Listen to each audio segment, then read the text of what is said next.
AGDQ. Been watching since 2013, but first time donating.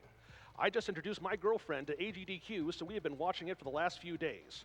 We have both lost people to cancer, so this is an awesome way to kick cancer's butt. I'll drop in another $10 if the announcer can pronounce my name correctly. It's Norwegian. Good luck. Put this money towards the hero story in Sonic Battle 2. Well, again, hopefully I got your name reasonably correct.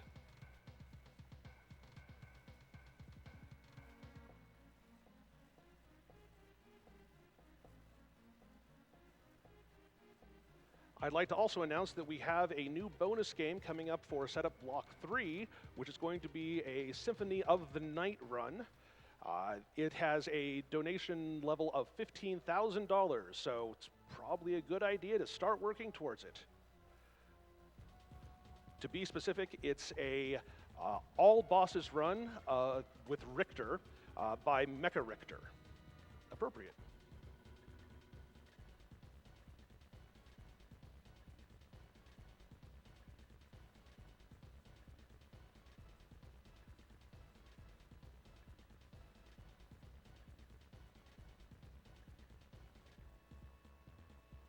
Victhirth donates $10. Third time watching, first time donating. Miles' Metroid Prime runs were what introduced me to GDQ. Cancer affects everyone in some way. My girlfriend's father was recently diagnosed with prostate cancer this past year, so donating became even more important to me. Let's kill cancer and kill the animals.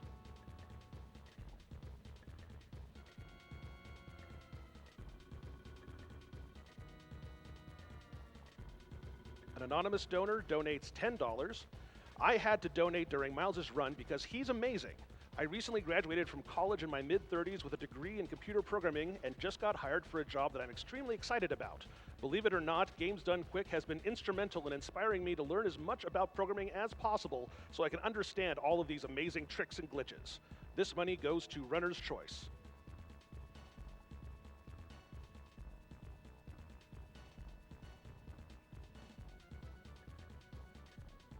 We have a number of fairly large anonymous donations. We have two anonymous donors that each gave $100, another which gave $200, another which gave $75.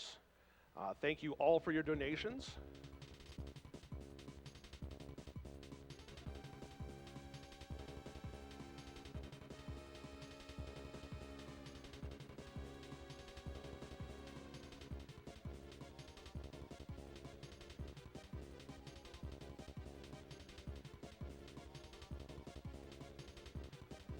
Edward Boley donates $20. All right, I love watching GDQ every year and love all the speedruns. Shoutouts to all the behind-the-scenes team.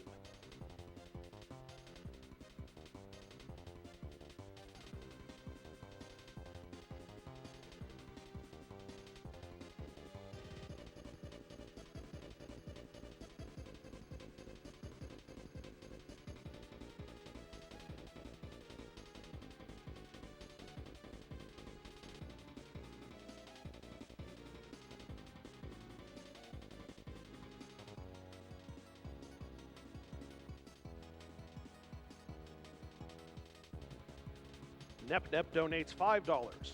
I was on the edge of my seat on that morph ball crawling in the Dark Temple. Your Prime runs are amazing, Miles. Keep up the good work. And just to mention, $5 is an amazing amount for any kind of donation. Please, whatever you have, $5 or higher, feel free to donate it, and it's going to a great cause of the Prevent Cancer Foundation.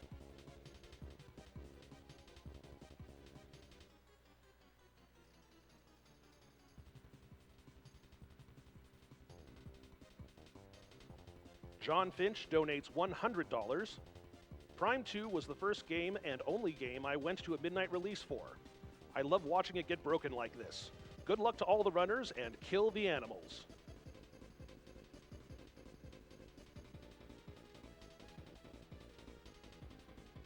Speaking of which, in the current battle between Kill the Animals and Save the Animals, Kill the Animals is winning by about $8,000. But you know that this is not the end. Oh no, it's far from the end. So if you want to save those animals, you should start working in that direction.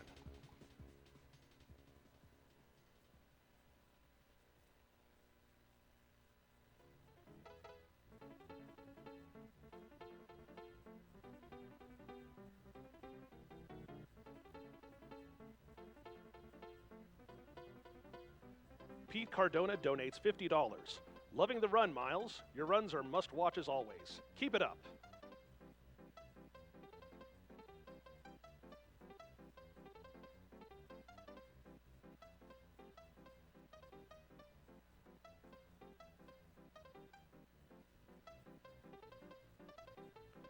Bias donates another $10. Here are the $10 I promised for the correct pronunciation. Donation goes to Announcer's Choice. Well, since I feel Save the Animals needs a little bit of help, I'm going to go with that.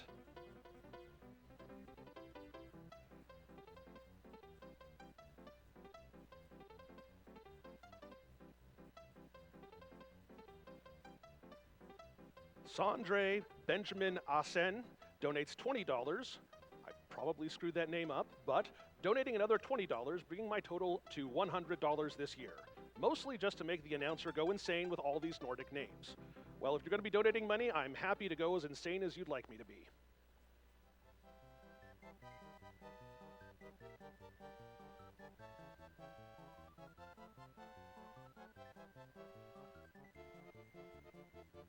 Graham Netherton donates $75. In Metroid Prime 2 Echoes, Emperor Ing took me almost a dozen tries when I first tackled it, so I just had to donate after seeing Miles systematically dismantle it in less than a minute.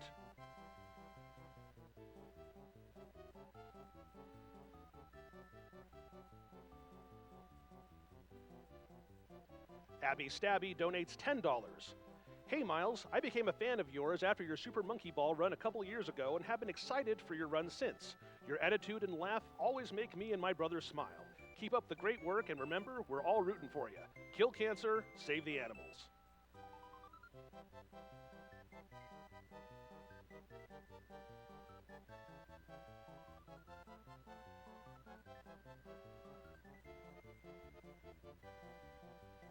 Heavy Metal Mage donates $100.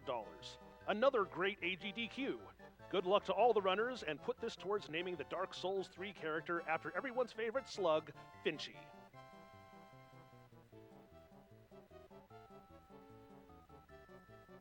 Okay, and I believe we are ready to watch Super Metroid Rotation with feral5x. So whenever you're ready, Feral, go for it.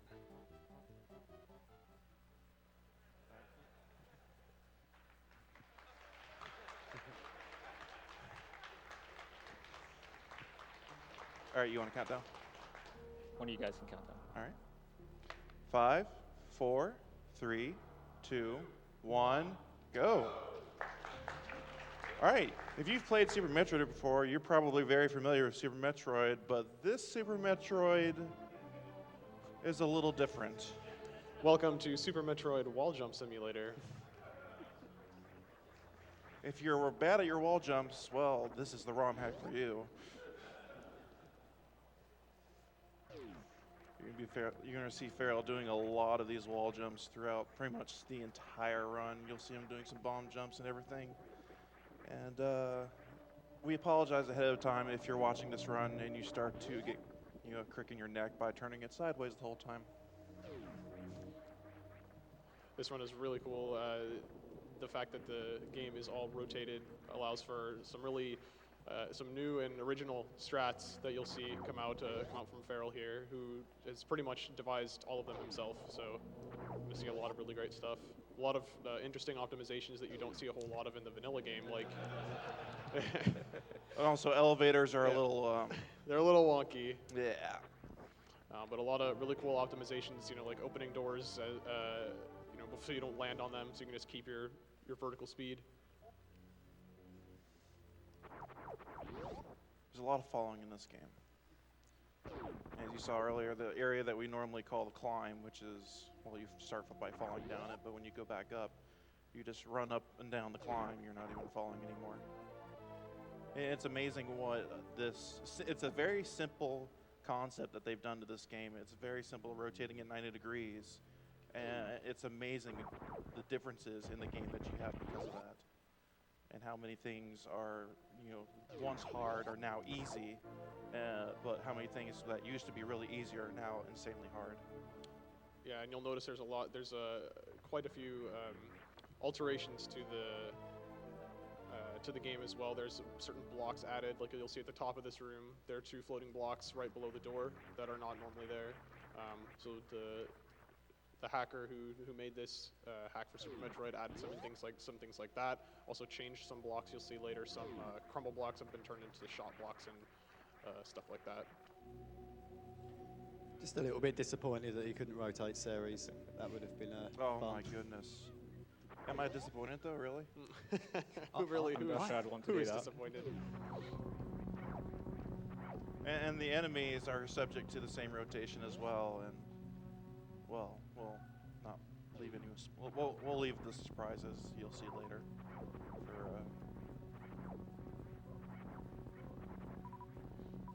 And this is like normally you see runners in Super Metroid wall jumping up the right side of this room and shooting the pirates along the way. Well, he's still shooting the pirates along the way. He's just not wall jumping anymore.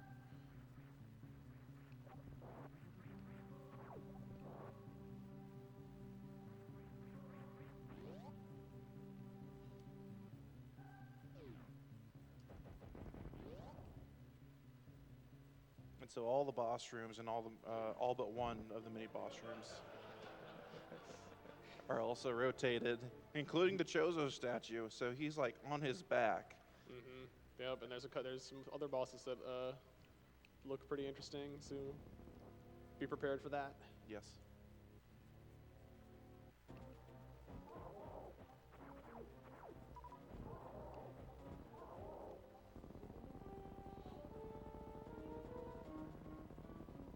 So the route in this hack is pretty different from any other like routes or boss orders that you'll see in vanilla Super Metroid.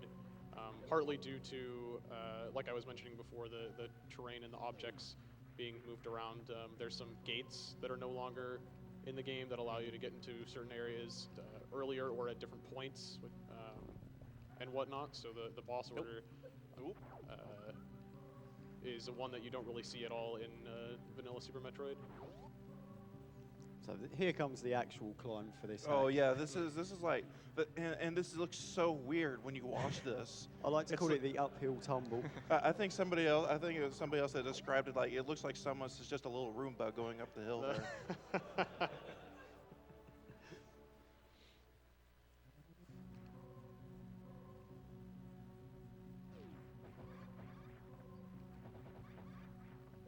And this room's actually a little more challenging too. But you just power through it. Yeah, and you can see Feral's got quite a bit of energy right now. That'll be only increasing throughout the run. In this run, it's actually faster to, like in vanilla, any percent, you normally only get 3 energy tanks, because that's all you need. However, in this route that Feral has, it's actually faster to get 7 energy tanks and skip various suits, and we can kind of explain that a little bit later when we get there. But it is faster to do so. And normally you need a mock ball to get to these super missiles as well. We're just falling through. But now this is one of those examples of those rooms that got a lot more difficult just by it being rotated.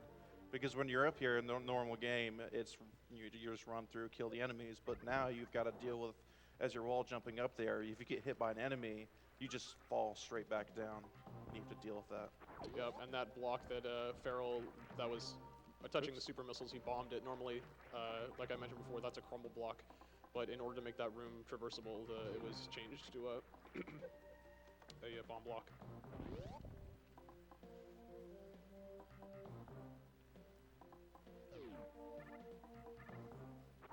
It's interesting seeing the Rios that normally swoop down and come back up once they hit the ground. It's interesting seeing their behavior change because they never hit the ground. And this metal screes just kind of die in the ceiling there.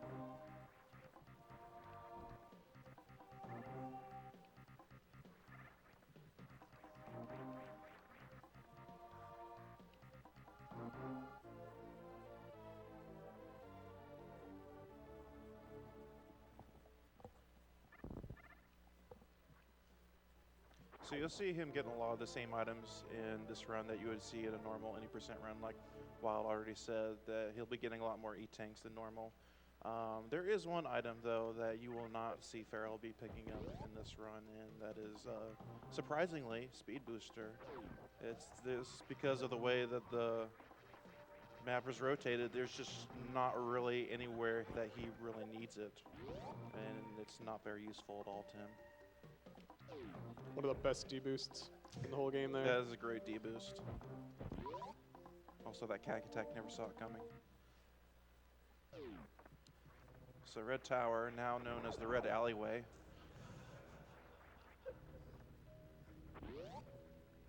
And something else that's a byproduct of the rotation is you see the fluids are also rotated as well. This works not only for water, but everything else in the game, such as the lava and acid. Yeah, you'll notice some of the rooms, you know, up to upwards of maybe half the room is now submersed in whatever liquid normally when it might have just been the bottom few tiles.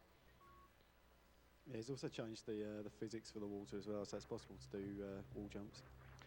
Right, because normally in the regular game, to wall jump underwater is actually a pretty large feat that most runners can't even do. And they've changed the physics in this game because of the way that the water is, so that you can actually get out of the water pretty easily.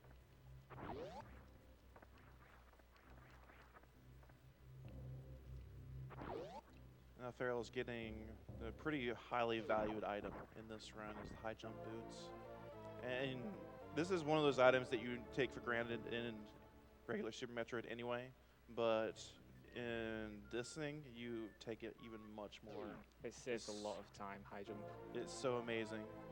I remember making the mistake of when I was playing this myself for the first time, I just thought, well, I'll just do the regular standard 80% route, or the new route anyway, and go to Fantoon first without high jump, and that ended up being a very bad time for me.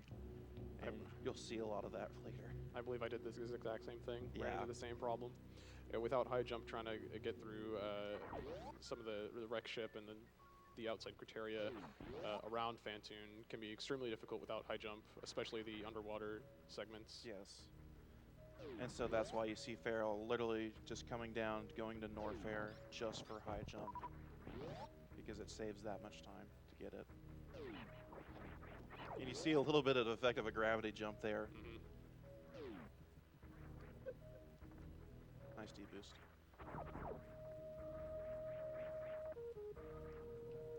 And a part of the run is the Red Tower, which for a lot of runners is a constant source of agony. But here, you just kind of go on your merry way, fall through the hellway, and then go get power bombs. It's very liberating, how trivial some of the vertical rooms in vanilla Metroid are made in this rotation hack. Yes. And some pretty nice strats that you can do as well that you've seen Feral has come up with for them. And those booyahs are still jumping vertically, so they're not even a threat anymore.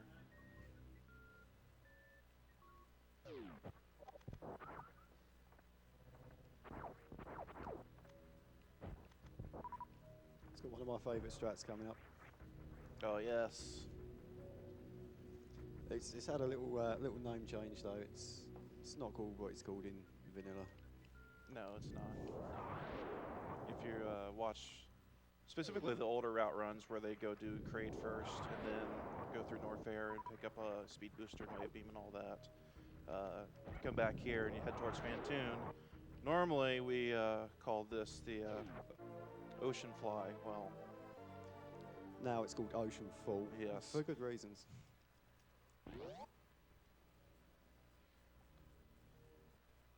And here we go.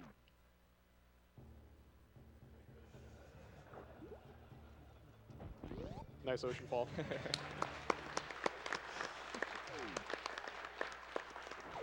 And he's still going.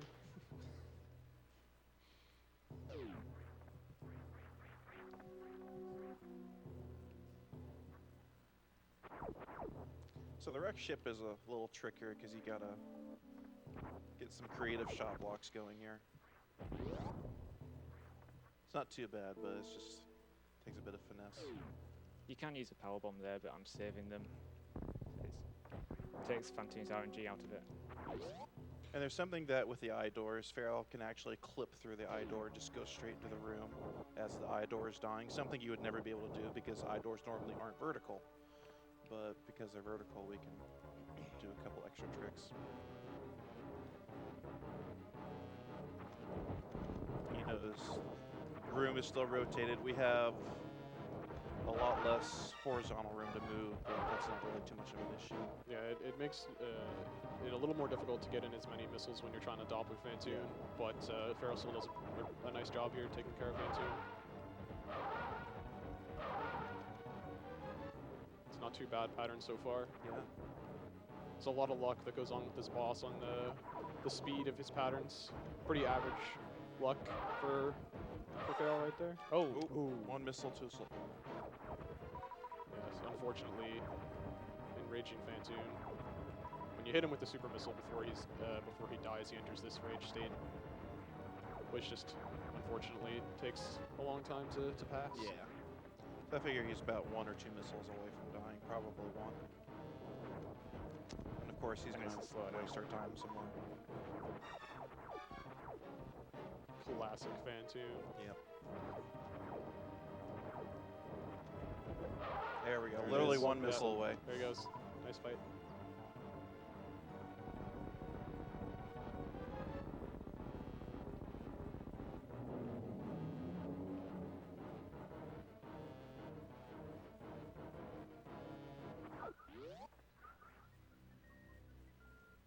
Yeah, if you didn't have high jump boots, you would actually have to bomb jump out of that room because there's nowhere to wall jump to get in the door.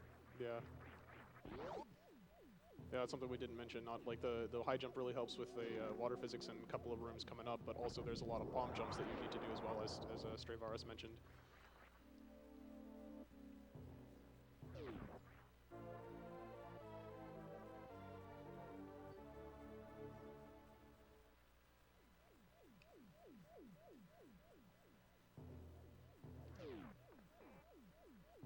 So you're also going to be seeing Feral grab some more ammunition than you would conventionally see.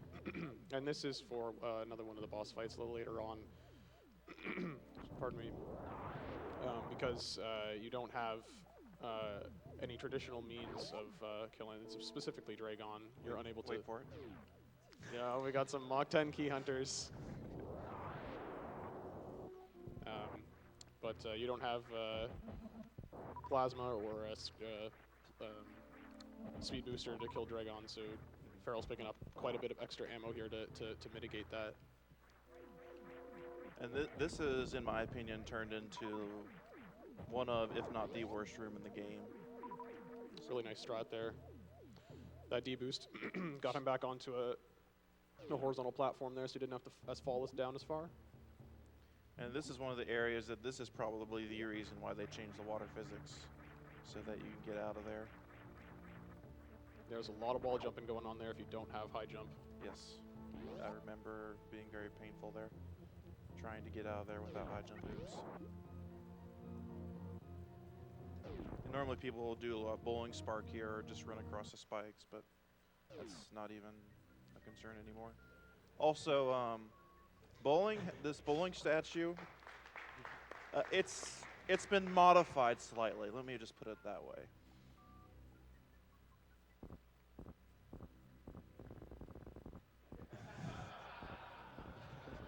Right, just hitting up the Stairmaster.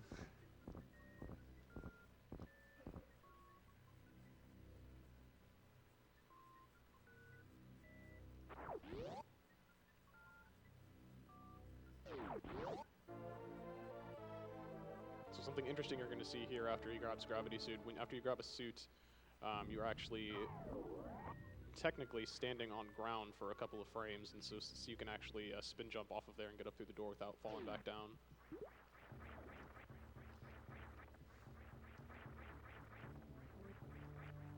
So now that he has gravity, whether or not he's in liquid doesn't really matter anymore. It will matter like later when he's in acid. You'll see areas like that when he gets into lower Norfair, because you still take damage from that, but because of the way it's done, it's not possible to do a damageless run of this game, of this version of Super Metroid, because you just have to take damage to the acid. Brings a tear to my eye. So this right here is one of the main things. There's a gate that normally blocks you there that you can only open coming from the direction that Feral is in now, going out towards a back red tower, but that gate was removed, so that allows quick entry into Meridia here. Yep.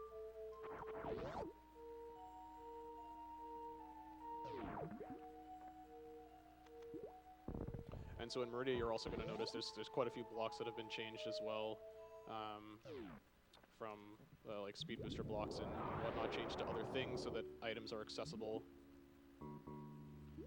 And normally you would have to go through Bot Wound and go up the top of the aqueduct, but Feral's going to pick up these super missiles and he's going to take a slight detour.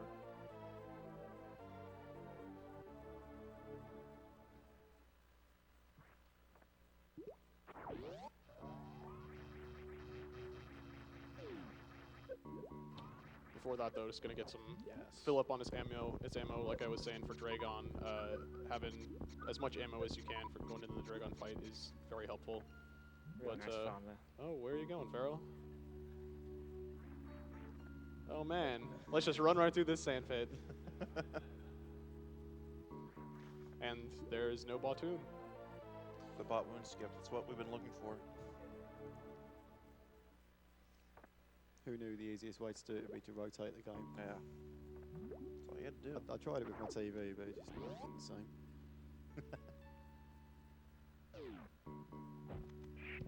And again, the normal way to get through that previous room was for Feral to use Speed Booster and run through it.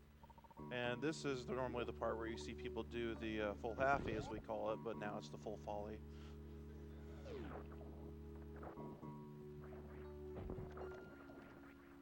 There we go.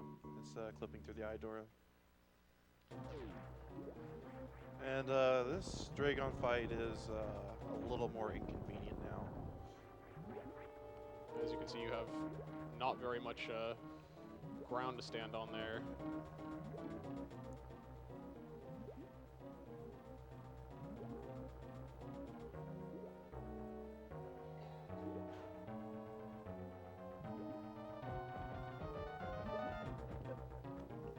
Normally, if you recall, you would charge up your Shine Sparks and then Shine Spark through Dragon, but there's just no room to even come close to doing that.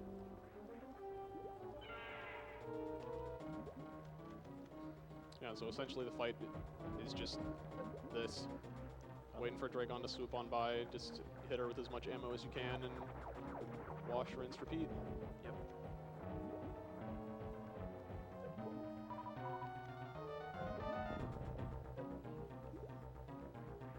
And with the extra 8 tanks, Feral's not even really that concerned about taking damage at all. Yeah, and you know, even if worse comes to worse, and he ran out of ammo, got a very nice fight though. It's a shame there really is no better way of dealing with Dragon. Yeah, you can always use pseudo screws with all this health.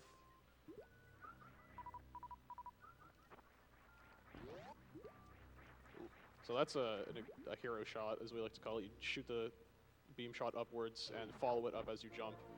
You've been seeing and will continue to see a lot of that going on. There's a couple instances where that doesn't quite work just due to how the room is laid out.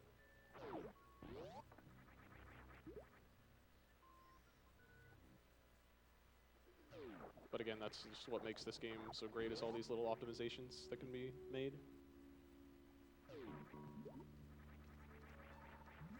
So now the space jump is going to make everything a lot more trivial. A lot less wall jumps are required.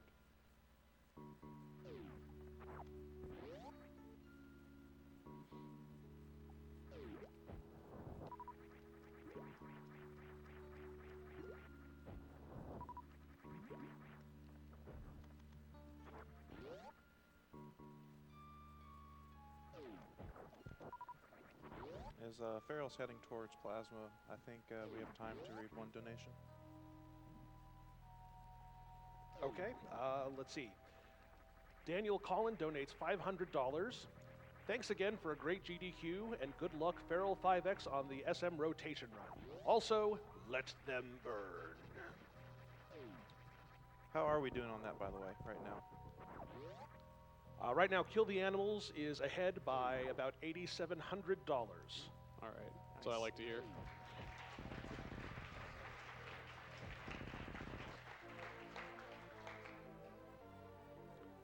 So interestingly, these or pink, excuse me, space pirates, they are the ones that are on the walls and the ones that are standing around are different enemies and can be damaged differently. So that's why you saw Feral killing the two that were on the wall and just waiting until he got plasma to be able to damage the other ones.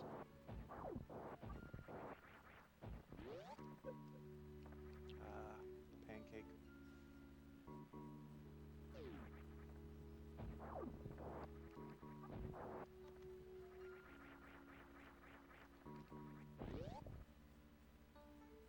My health is really good at this point. Normally it's a lot lower, so.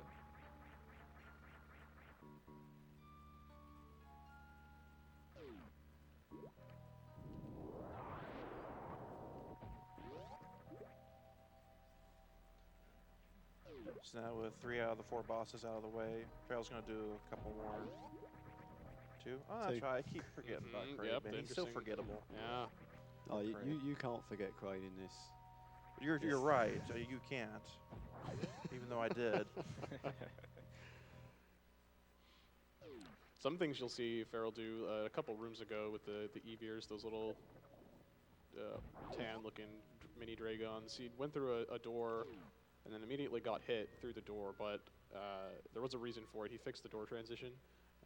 So there's a lot of optimizations in door transitions, which We'll for see a long bad time. example here. Yeah, no, this is a bad example, but there's a reason for it. If you enter that door transition on the right-hand side, that gate that he just wall jumped by is just closed for some reason, and it doesn't close on you, it just is already closed.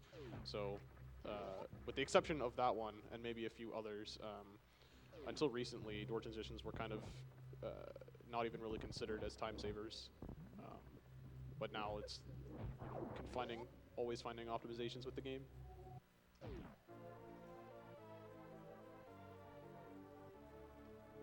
Because bad door transitions can take upwards of, half a second, and that adds up over the course of, a 40-minute run.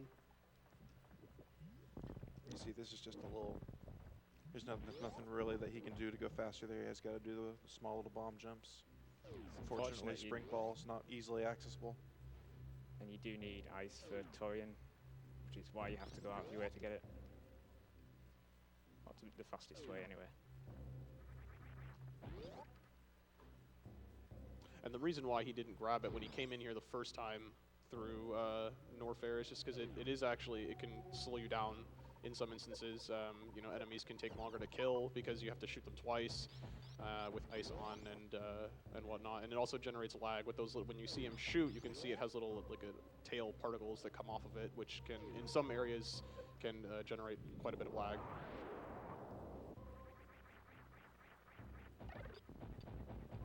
Bubble Mountain now is Free. free. Yeah. Yeah. The real boss of the game, the Bubble Mountain Cack Attack, is no longer even a threat. Yeah, it just sets itself to machine gun. You can't get up there. Some more falling.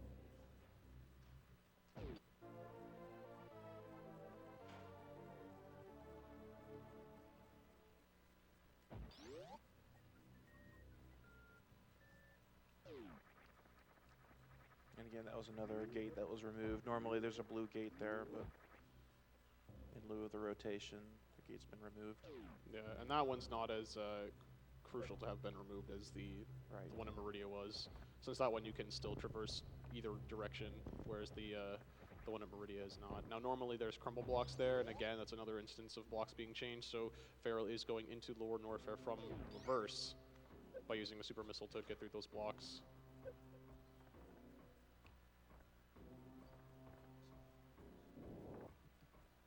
This is where they start meeting the acid. It's where he's going to take damage, and there's not really anything he can do about it, and that's another part of the reason for picking up more energy tanks. That really threw me for a loop in my first playthrough with this, is there's a lot of that happening, and I did not expect it. Made Lower Norfair extremely difficult.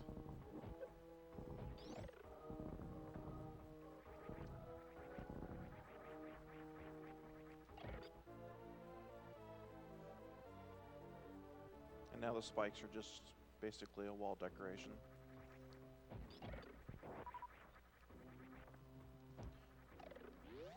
The Ridley fight's pretty entertaining too, I have to say. Indeed. It's very different.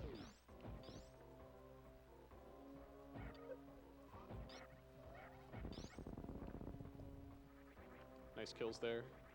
Not only is he, you know, getting rid of enemies that are going to be in his way, but also the power bomb there. Both of these power bombs generate a lot less lag the more key hunters that you kill, so killing them is pretty imperative. And you just come into this room straight off with the acid, and you're kind of blind trying to bomb those blocks out. So you really have to know what you're doing going up here, and this can be really tricky.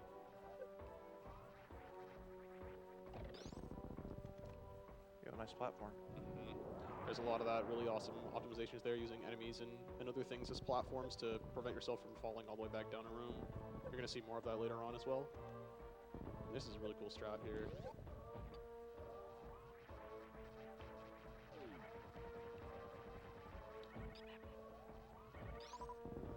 Nice.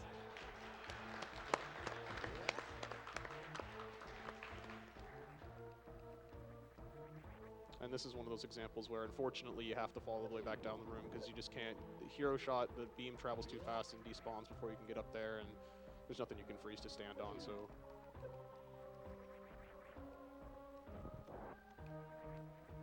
There we go. Get ready, guys. This is a tough fight.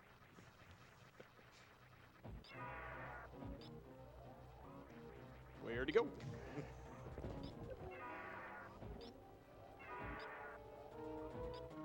Unfortunately, Ridley's AI doesn't really recognize that the room is now rotated.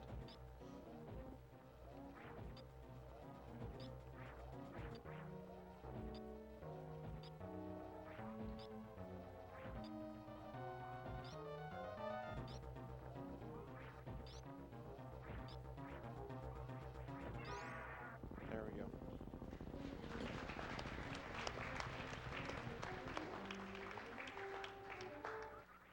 And he has to opt for getting Ridley to blow up, because if Ridley ends up picking him up, that's pretty sure that's a soft lock if that Yeah, happens. it'll pull you It inside can the drag wall. you out of the after Yeah. screen.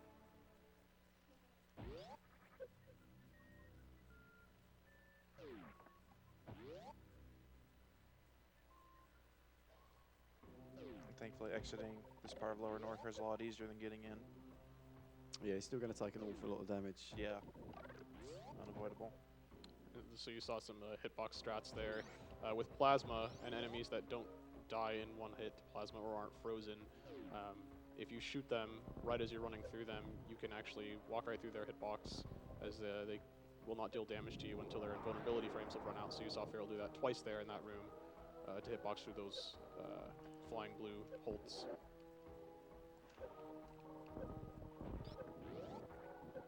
You saw it earlier, and we'll see it again here with the red key hunters as well.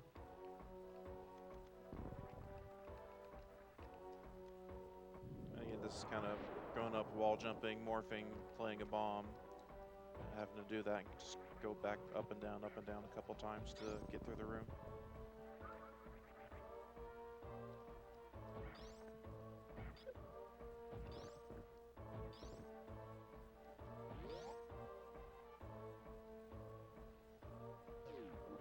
And so Pharaoh's going to be taking the same way out that he came in. Ultimately, takes a lot of a significant portion of Lower Norfair out, so that he doesn't have to deal with rising acid room and pillars and all that.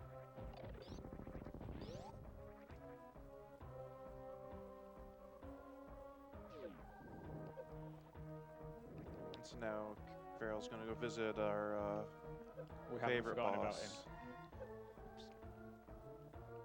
This Kraid, which is the boss I apparently forgot about. Nice.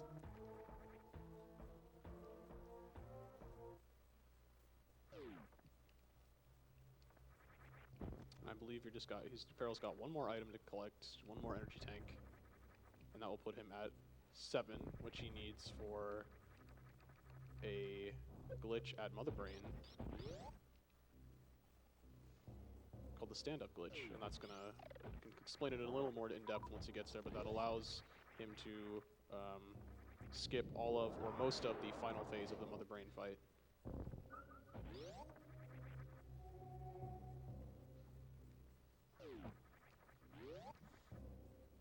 And interestingly, we'll not see that just here, but we'll also see that in the 4-way 100% race. Yes.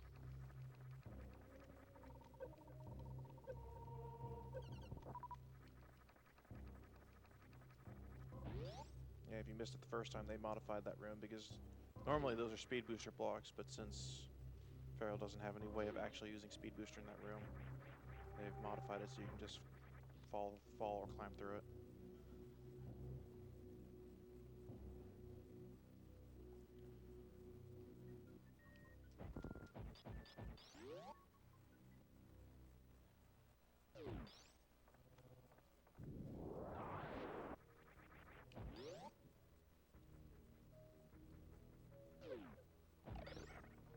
Very nice. Yeah.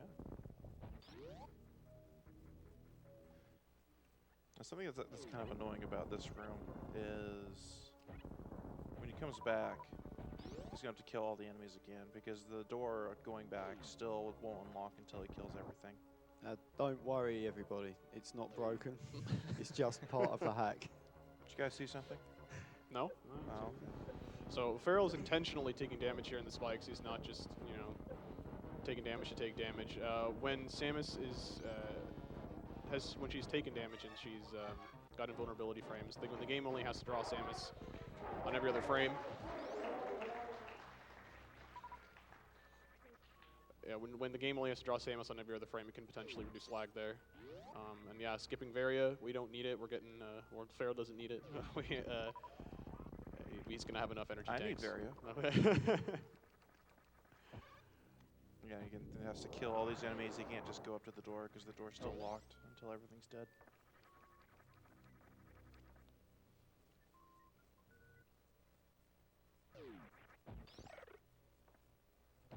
Never saw it coming.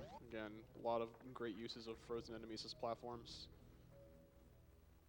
You can really lose a lot of time if you end up falling down those rooms. And here's the last E-tank.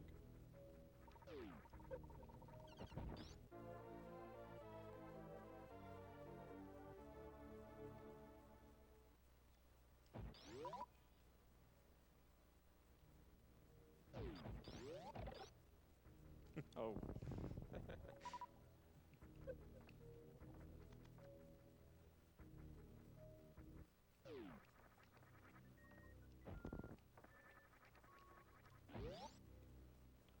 Got a really cool strat coming up here to break this Meridia tube. Nicely done. So that's actually a little bit more difficult than it seems. The way that works is once the power bomb has reached a certain point in its explosion animation, you then need to press an input, any input, and then the glass will break. But that requires you to stay in the air for as long as you possibly can to wait for the power bomb to explode, and there's nothing to stand on. So it can be difficult to stay in the room, Right. and not fall out before the power bomb breaks the glass. If you have more to basically stay in the room longer, you can also try to bomb jump off your bombs, or if you're good enough, keep doing a continuous bomb jump. But the strat he did is easier setup. Although I'd like to see somebody bomb jump successfully through that door when I think about it.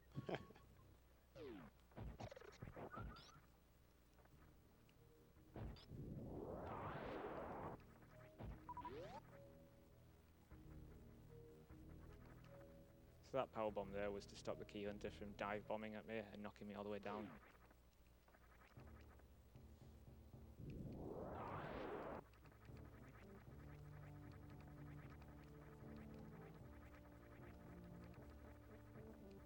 We're working our way to Toria now.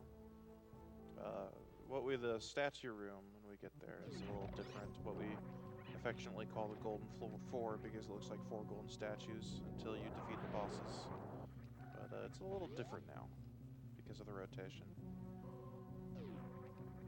Here's Roomba Samus, or Samus.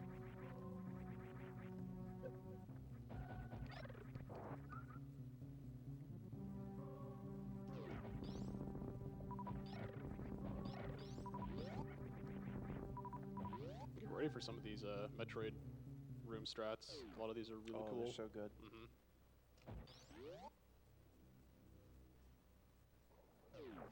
Golden 2? This doesn't quite have the same ring to it. So that's just another byproduct of the hack because part of the statue is like a foreground texture and part of it's the background texture, and I can't remember which way round it was. They couldn't quite rotate I think it. it's half of them are sprites, half of them are background or Yeah, something, that's it. and it's so when he rotated it, half of them weren't rotated. But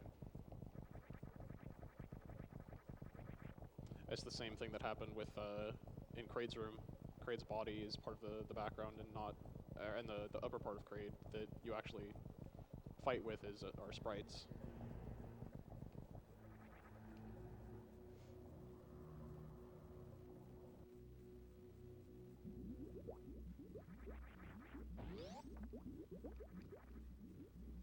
Now you notice in the Metroid rooms, as Feral goes through here, you'll notice that the room is shaking to indicate that the acid or magma, whatever you prefer to call it, is actually rising. So if Feral stays in here long enough, he will eventually find himself in it.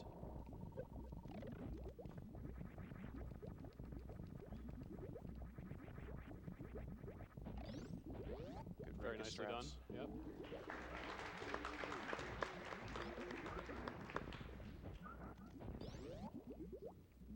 This is one of my favorites. Nice.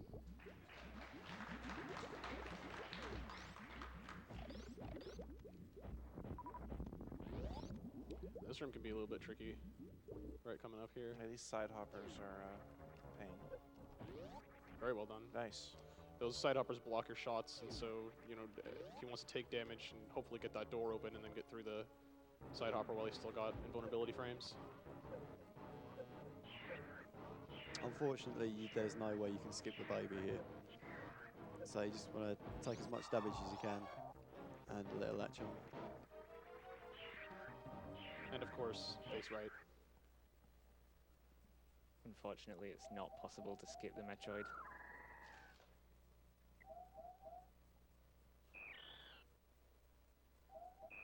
At least you're facing right. Yep. Facing right saves a couple of frames there, like 40, I believe, since Samus doesn't have a standing up animation from that facing that direction.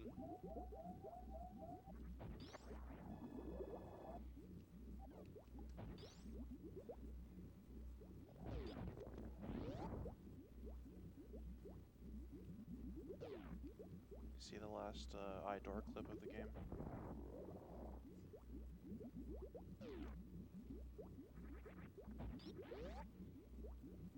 Yeah, you had to change the Zebs as well. So all the Zebs, you can now just destroy them with regular shots. And what you're going to see Feral do here is he's actually going to destroy both of these ones here. If you leave them on screen, they generate a lot of lag once Mother Brain spawns, so definitely wanted to get rid of them.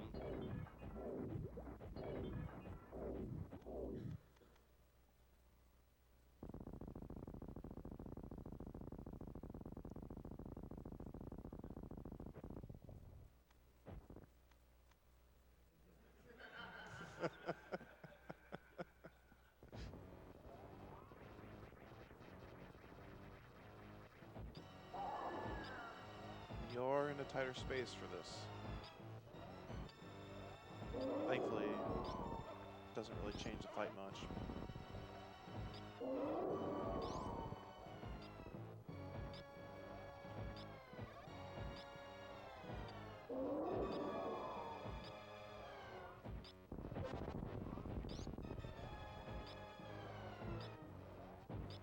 Nicely done. Got the brain getting a little feisty there.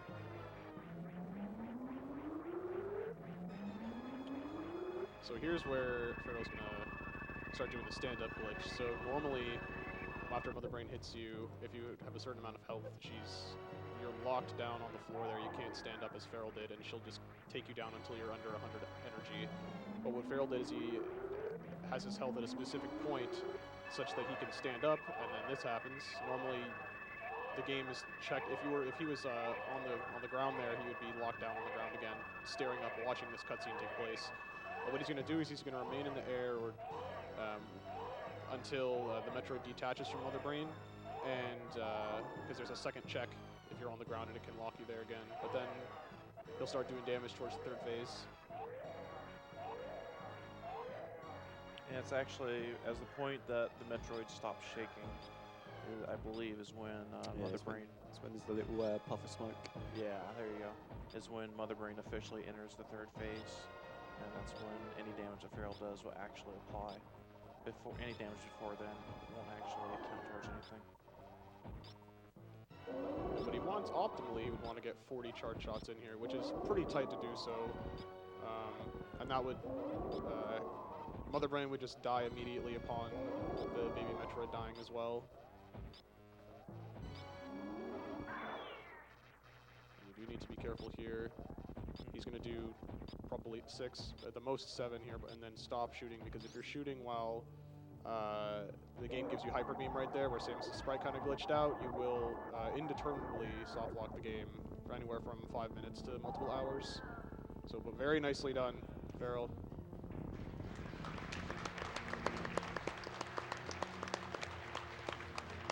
Where are we at for save and kill?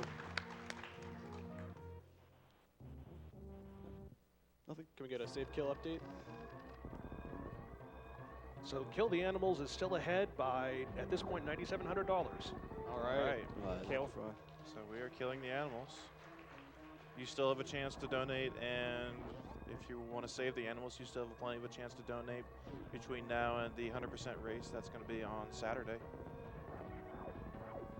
Yeah, so the escape's more or less the same, except again a lot of blocks have been changed. Yeah, from like that one, and there's one coming up right here as well. Normally you go up here, but Yeah, if you were to go around, you'd have to morph ball and just roll through that 2-tile gap there, which is just very, very slow. yeah, it'd take forever. Fortunately, that block normally just automatically disappears in the regular run, but there you actually have to bomb it away.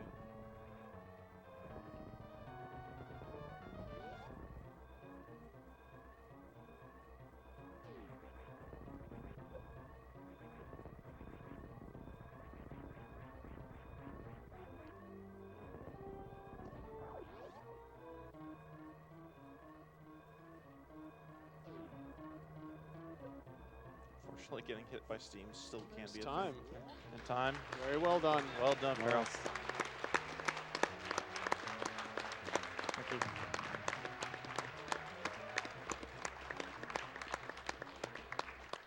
Very nice run. I believe Feral has the world record, and your PB is 43, 28. Yeah, so very nicely done. A little over a minute off there. You beat this faster than I can beat the regular game.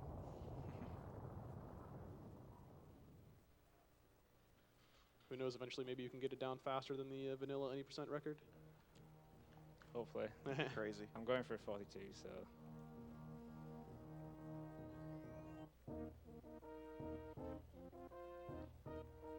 $30. 31. 31. So thank you to everyone that donated to make this run possible. And I'd just like to give a shout out to SmileUser96. He was the guy who created this, or did most of the work on this patch file. So thank you, SmileUser. It's a very entertaining ROM hack. It is. It's really good. Metroidconstruction.com if you want to check it out yourself. I was going to say, Super Metroid's got a really great hacking community. They're all great guys in there. There's just a myriad of wonderful Super Metroid hacks that have been made. Tons, into over a few hundred of them. So if that's anything that you're interested in, definitely go check that out. Absolutely.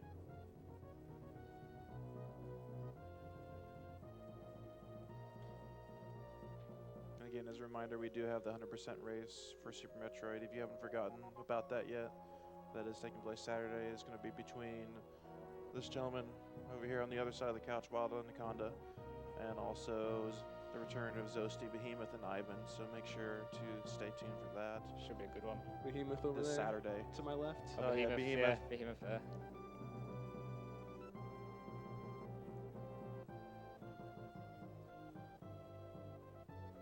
I prefer it if you guys could keep Kill in the lead. We'll do our best.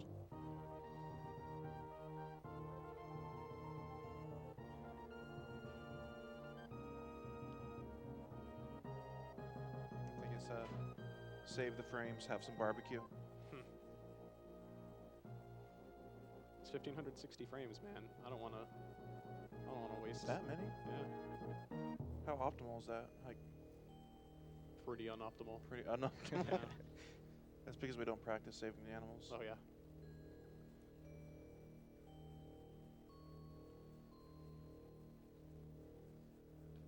All right, y'all know what's coming up. You know what to do. Let's hear those deer forces. Loud and proud.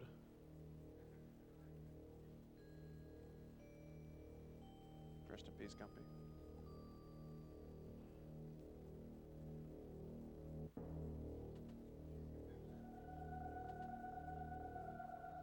Deer force! Yeah, that's rotation. Thank you, Feral. Thank you.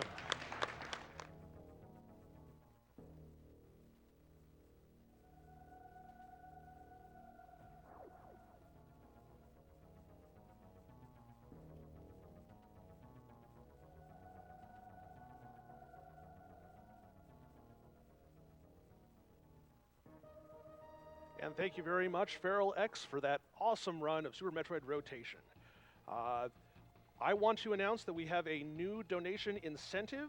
Later this evening, there will be a Super Mario Bros. 1 Warpless race between Cosmic Darbian and Andrew G. Well, if we can get $10,000 together by that time, we will then have a warps race between the three of them. Should promise to be pretty entertaining. A few donations that popped through along the way. Hit Ops donates $1,000.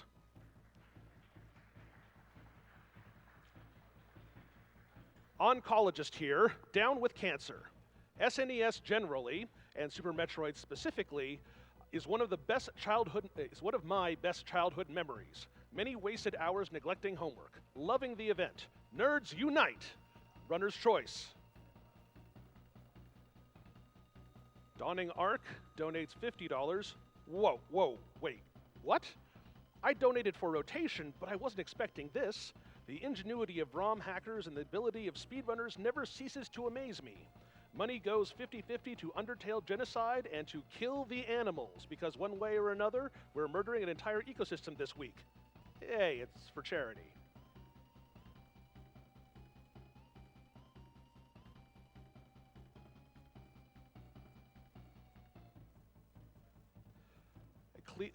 Kaleko Min, if I'm pronouncing that right, donates $75. Love watching GDQ streams. The wife doesn't always understand, but it grows on her each time, and she digs that it's for a good cause. Donations to the two games that give rise to the term Metroidvania.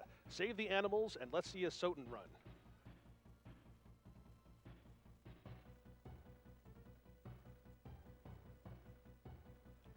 And then Kojak donates $25.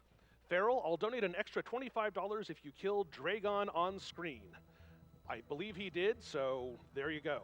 Good luck to you and to Wild and all the runners facing Hundo later this week. Let Jack879 decide which incentive to put this donation towards. Make me proud, Jack. Love, Dad. Okay, and with that, I believe that I am done for the moment. I'm going to be passing off the headset to the Boyks, who will be taking over for the next couple runs. So thank you for hanging out with us, and here's the Boyks.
All right, welcome back to Awesome Games Done Quick 2017. This is Boix here, taking over for the mic.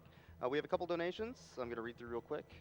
$20 from Serperoth says, shout outs to feral5x for running rotation and helping putting together the Super Metroid 100% tourney. Donation to Runner's Choice. Thank you. We also have $75 here from AA Ron. Says, I am so glad I got to see because I was inverted percent. It made my day. Thank you. And we're going to go ahead and throw this over to an interview on the other monitor. Hello. Well, we're here with the runner of the Super Metroid Rotation, feral5x. Thank you very much for that run. That was really entertaining to watch. Welcome. Glad it was entertaining. All right, so is this your first GDQ run that you've done? It is, yeah. My first GDQ and my first run. So. Wow. So were you a little nervous going into that? Yeah, a little nervous, but once the run was going, I sort of settled in, so it wasn't too bad. Right. You probably played a lot of Super Metroid. In fact, we have our first Twitter question here. Did you run a lot of normal Super Metroid before trying Rotation? I ran it for about a year, so I've done a year's worth of Super Metroid and about half a year's worth of Rotation, I'd say. So I currently have a 45, 37, I think, in Super Metroid. But I plan to go back to it and get a much more competitive time. So. But you've been mostly focusing on Rotation? In the past 6 months, pretty much just Rotation, yeah.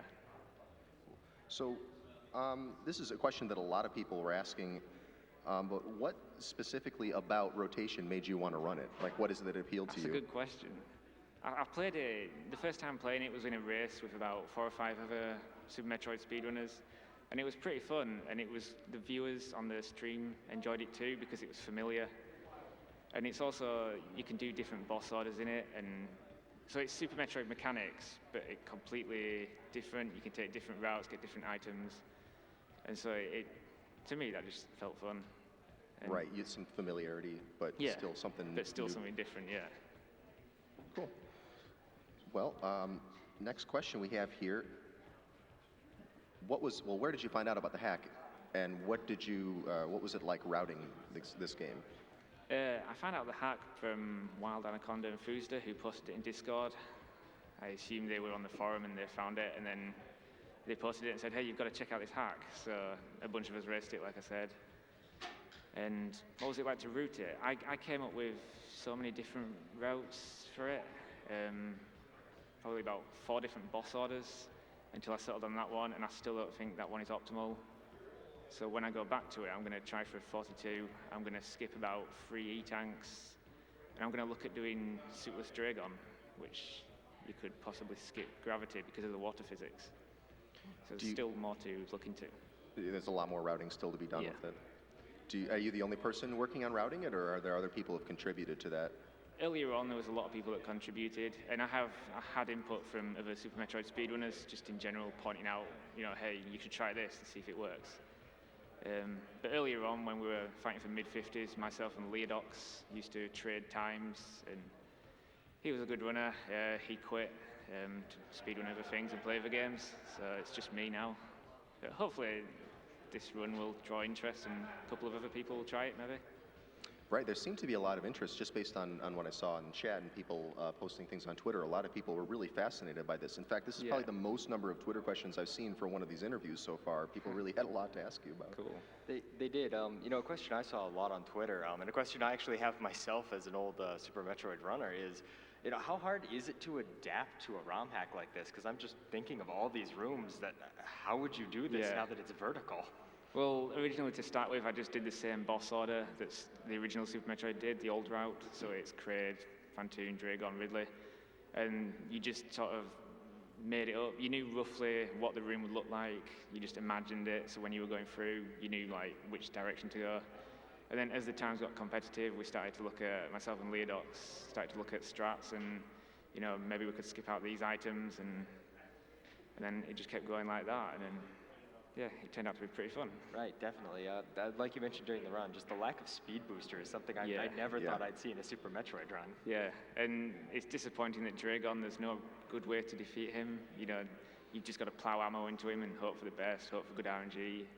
That's the one bit of the run that I'm not quite happy with. I wish there was a better way to deal with that, but Other than that, yeah, no speed booster, and you can skip over items as well, but that's what I do, is the fastest so far that I've found. Yeah, it's interesting. Super Metroid, just famous for being a game that's pretty wide open, given that you can, sequence break all over the place just by doing, short charges and being really good at wall jumping and stuff like that. But I guess it's sort of appropriate that you can do this game sideways and it still works. It still works, yeah, and it's the only game that I can think of that actually works like that. Right. I was thinking the other day about different other games that would work rotated, and I couldn't think of any.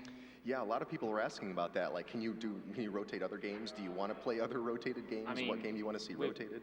I'd quite like Ori rotated. Yeah. But you don't have wall jump at the start, I don't think, so. Right. Yeah, I guess you could rotate any game, but you'd have to make more modifications, whereas Super Metroid just... It just works. I mean, the changes that he made are to make it more fun to run, and you don't actually need to change anything. You can just rotate the game, and I think you can just finish it. So, but there were soft locks, so that's why all the changes were made. And in certain rooms, you got stuck in for 5 minutes because of infinite bomb jumping. So he made changes to remove that. Okay. Well, that brings us to the next question here. Are there any runs, I guess any categories of Super Metroid that you can't do in rotation? The only one I'm not sure about is reverse boss order, which I'm going to actually look into. A lot of people have been asking about that. Hey, you should do RBO rotation. So right. I'm going to have a look into that. Low percent, I believe, will be less than, I think it will be 12%, whereas in the original it's 14. Right. So that'll be interesting. And yeah, obviously 100% is possible. But the reason I haven't run that yet is because there's one room, which is Crocomire, which he hasn't finished rotating. This is still a beta. Oh, okay.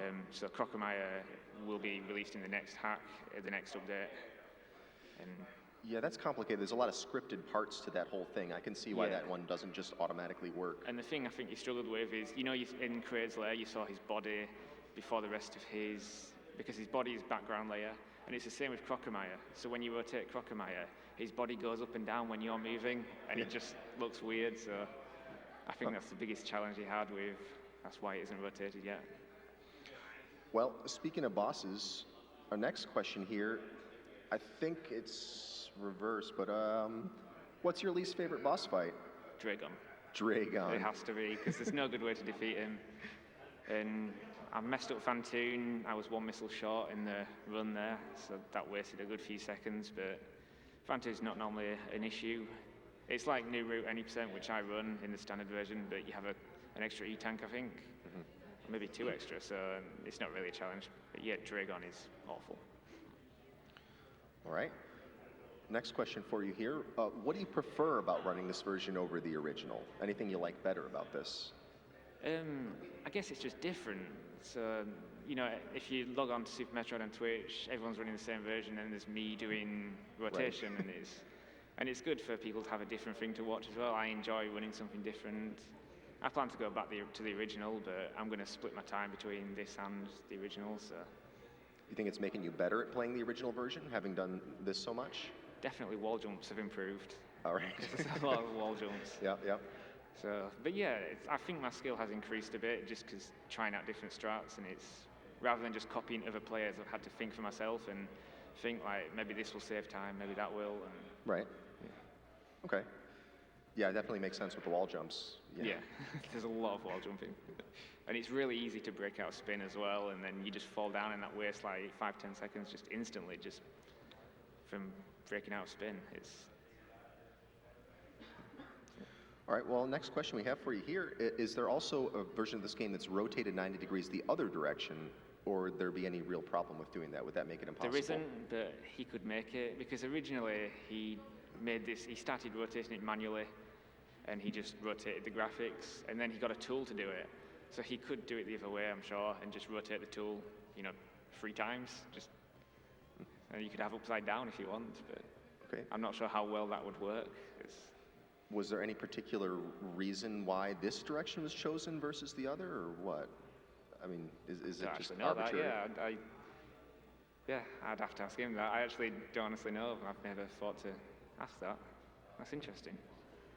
Yeah, I guess this is the way that makes sense, because if it's the other way, the wall will be away from you, and you'd have to, Yeah, I can't actually answer that. I'd have to ask him why he chose that.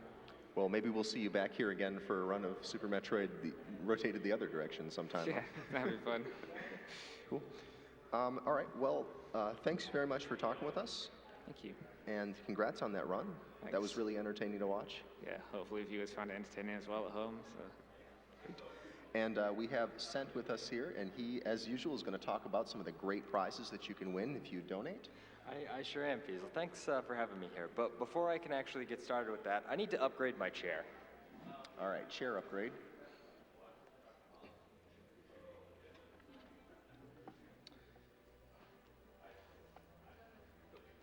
Well, that is an impressive upgrade there. It certainly is. This is actually the first prize I'm here to talk about. It is a GT Omega Racing office chair, straight from GT Omega. We actually put these together the other day, and I spent maybe 3 or 4 hours just sitting in it, playing with all the different settings for the armrests and the headrests and the tilts. Pretty comfortable chair, and I'm glad we have it to sit in. And it does actually come in a choice of color, I believe. We got it in this lovely Twitch purple, but quite a few choices. And then also, whoa, a little bit too heavy for one hand there. We have a PlayStation 4 Pro. Definitely really cool, running for a few games tonight. And this actually comes to us from the Brawlhalla development team. Guys who made Brawlhalla. I actually got to play that a little bit up in the casual room a few days ago. Had some fun, you know, some 2 players smacking each other around action.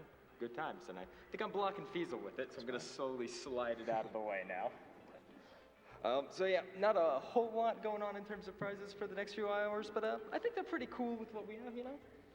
Yeah, you could sit in that chair and play your PS4. That sounds They work together. Maybe you'll win both if you don't keep donating. Sounds good to me. Sounds like a fun afternoon. All right, well, it looks like we're just about ready to get started with our next run. It's going to be Dark Messiah of Might and Magic. I want to thank feral5x once again for talking with us and for his great run. Thanks. And we're going to throw it over to the host for a few words before we get on with the next run. Thanks, guys. All right, thank you for that awesome interview. Real quick, we have a donation here from bjarn6 for $50. Says thanks to the runs. I got only 3 hours of sleep last night. Awesome, $50 to the Super Mario Brothers bonus run. And before we start the Dark Messiah Might and Magic run with Raz Grills, we actually have a couple ads here to run. So we're going to throw that over, and then we'll be back with the run. Thank you.